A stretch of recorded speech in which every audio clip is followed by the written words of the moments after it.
Can we go to Paul, the Stockport fan? Paul, good evening. How you doing, gents? You okay? Right, yeah, Paul. Good, Paul. Look, you ended up losing tonight, but you got to be proud of the team and the performance. Yeah, I wasn't impressed with Leicester at all, I'm not going to lie. They might have had 70% possession, but literally it was Albrighton was hooked the right-hand touchline, Barnes on the left, it went from Albrighton, across their middle two, across to Barnes, and then back again, and then back again. They had they had Iheanacho up front, and he just didn't look like scoring at all.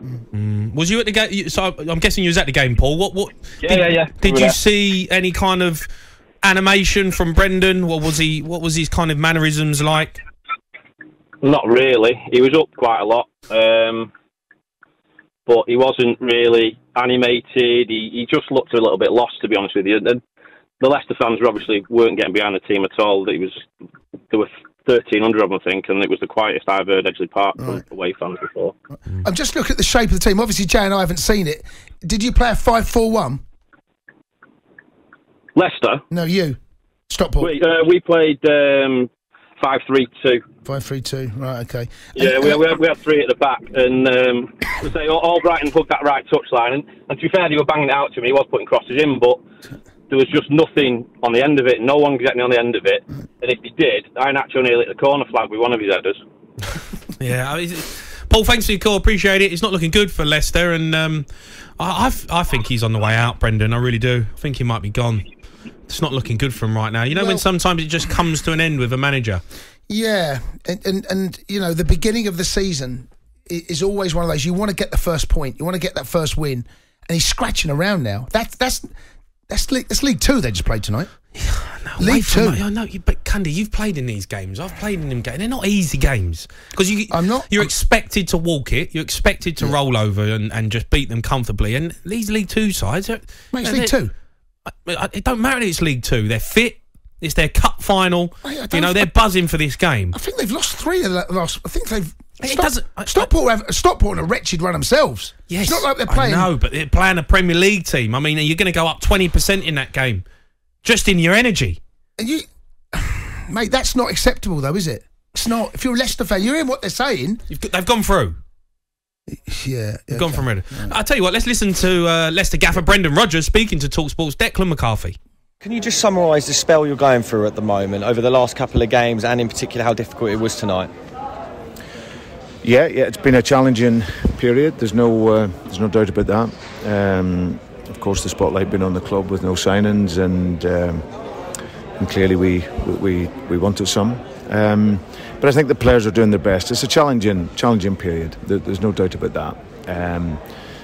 A lot of distraction and a lot of noise and speculation, but yeah, we just got to continue with the process, try to stabilise it as much as we can, because I think that any environment, once it's stable and the process is clear, then that always helps. You've given us an update on Wesley Fofana. You say that a bid has been rejected by the club.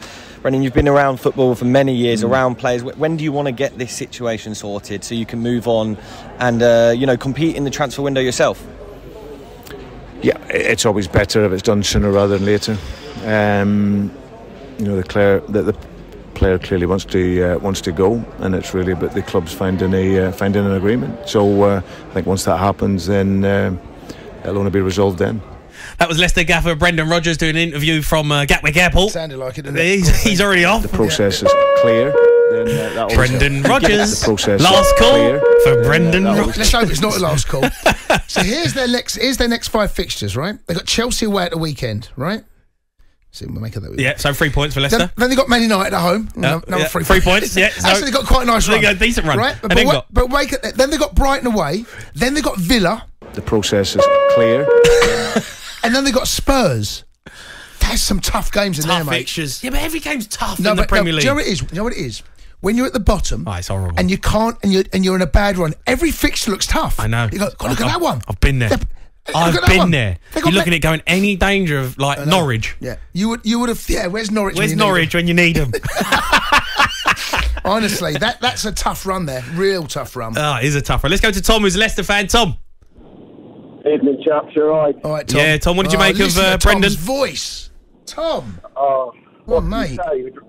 Driving back tonight, another stellar performance from the lads. You know, you look at that starting 11, there's 9 international players in that part, and we can't beat as well. No, let's give credit to Stockport, they defended well. But it's been the same problem for the last 18 months with Brendan Rodgers at charge. If we play a team with a low, deep block, we cannot break teams down. Hardy, if he was playing, wouldn't have had a sniff tonight because of how deep teams are sitting. It's the same for Daka, it's the same for Nacho. What about Maddison? Maddison's the player that can make a difference in games like that. Of course it is, but for me tonight, we shouldn't have to be going to bring on James Maddison against a League 2 Stockport County who have won 1 game out of their 5 so far. Yeah. You know, we shouldn't have to go and bring players like that on. This, you know, for me tonight, this should have been not a comfortable win, but go out there, get maybe 2 goals, 2-1. Win the game in 90 minutes, not get penalties in the look of going through on pens. It's the excuses from Brendan as well for me. You know, the Brentford game at home, 2-0 up, cruising, game is going, you know, to plan. He then makes 1 sub, then comes out and goes, oh, well, fatigue hit the team.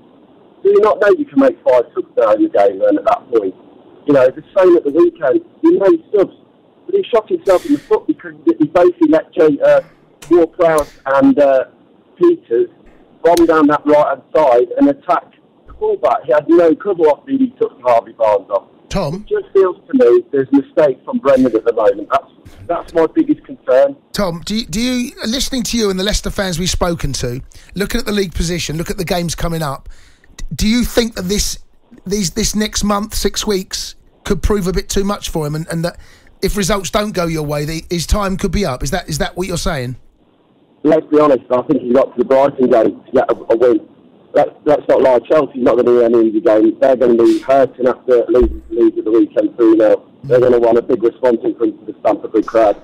We then play Man United, who, well, what can you say? They battered Liverpool last night. Absolutely. And if they played with that intensity against us, we'll crumble. And then we go to the biggest game of probably Brendan Rodgers' Leicester career against Brighton.